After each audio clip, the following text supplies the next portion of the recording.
Good morning, Warriors. Happy 100th day of school. Hard to believe, I know, isn't that great?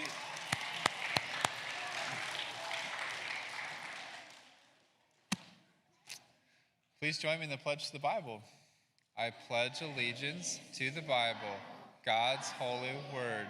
I will make it a lamp unto my feet and a light unto my path. I will hide its words in my heart that I might not sin against God. Join me in the pledge to the flag. I pledge allegiance to the flag of the United States of America and to the republic for which it stands, one nation, under God, indivisible, with liberty and justice for all. We've been talking about courage, and our sound off is, I will say, be strong, and you will say, and of good courage. Let's try it. Be strong. So the virtue we're talking about is fortitude, and we use courage as a synonym of it.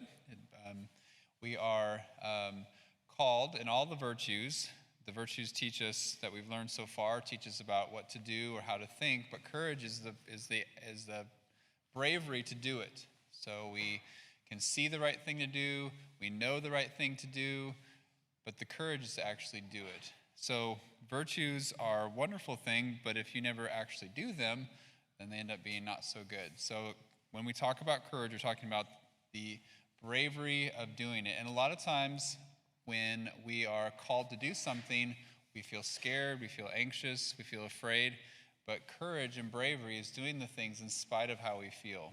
If it's the right thing to do, even though we feel afraid or we feel nervous, courage is doing it in spite of how we feel, in spite of feeling nervous. Yesterday we had several classes do speech meet, and really well done. But when you get up here, you feel those butterflies in your tummy, you feel nervous, maybe your mouth gets a little dry. Courage is moving past all those feelings and doing the right thing and doing what you're called to do.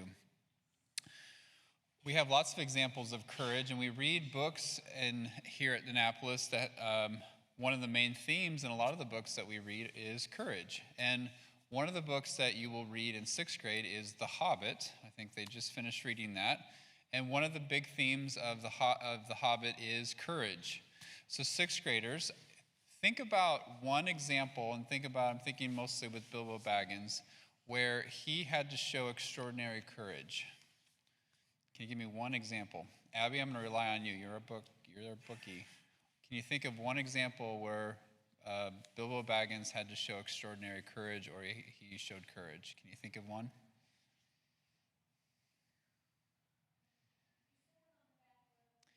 Yeah, I'm waiting for Abby.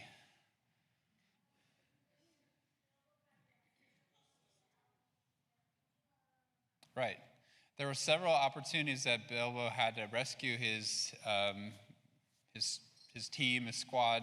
And one of there's lots of examples of that. One that I would like to just share with us is, if you have read the book or going to read the book, or maybe have seen the movie, but the book's better. Early in the journey, they're in the forest, and they're all sleeping at night, and they're getting close to the lands that they're trying to go to, the evil Mordor, and where there's a lot of darkness.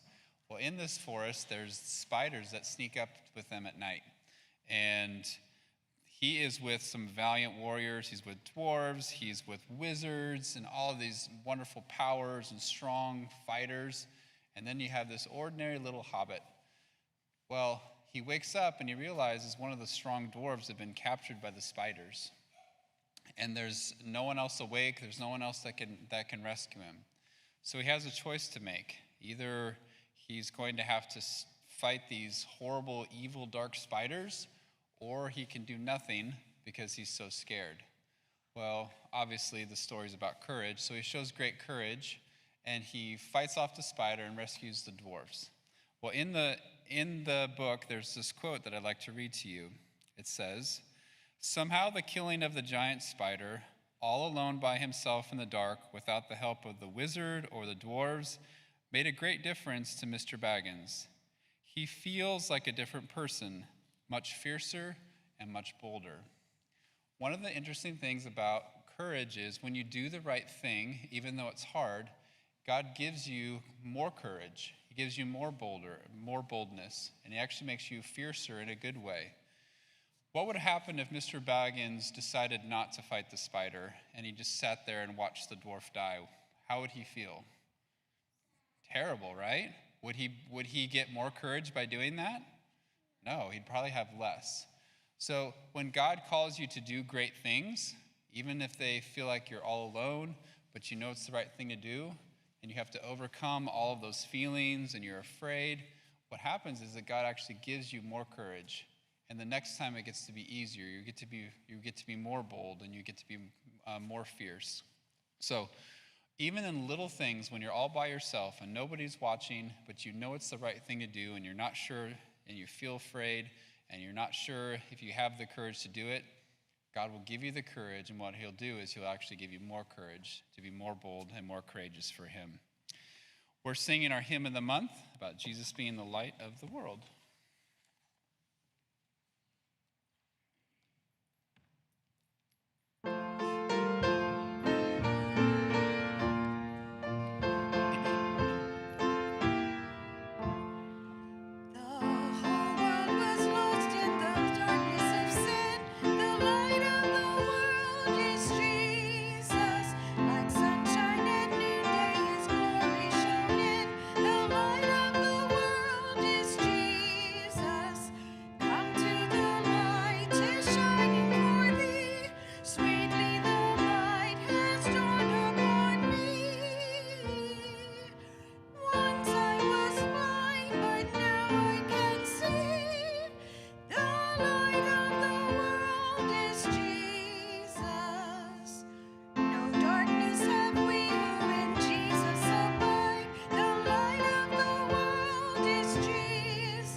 So today, let's practice being courageous, even in small little things. And what happens is God rewards you by giving you more courage and more boldness.